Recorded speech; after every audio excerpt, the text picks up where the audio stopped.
नमस्कार, हम डॉक्टर सपुंटी आपके लिए आया हूँ न्यूज़ एंड व्यूज़। दिसंबर 2025 में प्रधानमंत्री नरेंद्र मोदी ने जॉर्डन, इथियोपिया और ओमान का 3 देशों का ऐतिहासिक दौरा किया। यह यात्रा सिर्फ औपचारिक नहीं थी, बल्कि भारत की पश्चिम एशिया और अफ्रीका नीति को नई दिशा देने वाली साबित हुई। आइए जानते हैं इस दौरे में क्या समझौते हुए और भारत को क्या रणनीतिक लाभ मिला।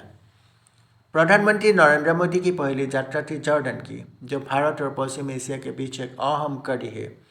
भारत जॉर्डन के कूटनीतिक संबंधों के 75 वर्ष पूर्ण होने के मौके पर यह दौरा बेहद खास रहा।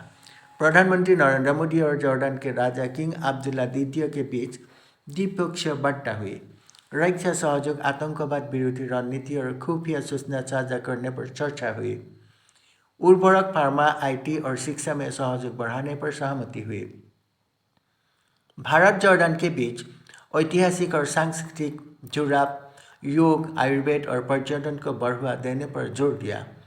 जॉर्डन के साथ भारत ने साफ संदेश दिया कि पश्चिम एशिया में भारत शांति, स्थिरता और विकास का भरोसेमंद साझेदार है।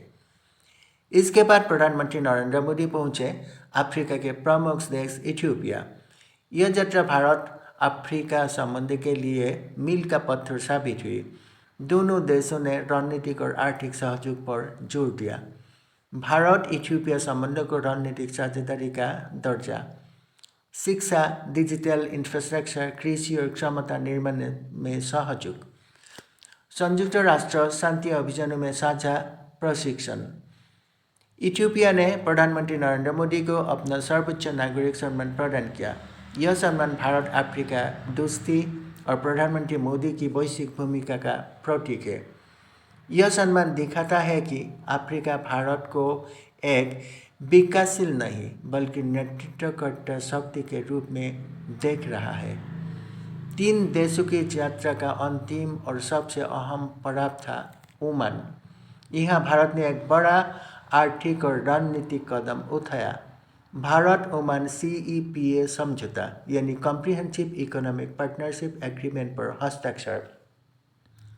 भारतीय निर्यात पर लगभग 98% वस्तुओं पर शून्य शुल्क, ऊर्जा, बंदरगाह, लॉजिस्टिक्स और सेवाओं में निवेश के नए रास्ते, रक्षा और सामरिक सहयोग पर हिंद महासागर में समुद्री सुरक्षा, रक्षा प्रशिक्षण और संयुक्त अभ्यास, ऊर्जा सुरक्षा और आपूर्ति श्रृंखला पर सहयोग पर सहमति हुई। ओमान सरकार द्वारा प्रधानमंत्री नरेंद्र मोदी को देश का सर्वोच्च नागरिक सम्मान प्रदान किया। ओमान के साथ यह समझौता भारत को खाड़ी क्षेत्र में आर्थिक और सामरिक रूप से और मजबूत बनाता है। यह 3 देशों का दौरा सिर्फ द्विपक्षीय नहीं बल्कि वैश्विक राजनीति के लिहाज से भी बेहद अहम है।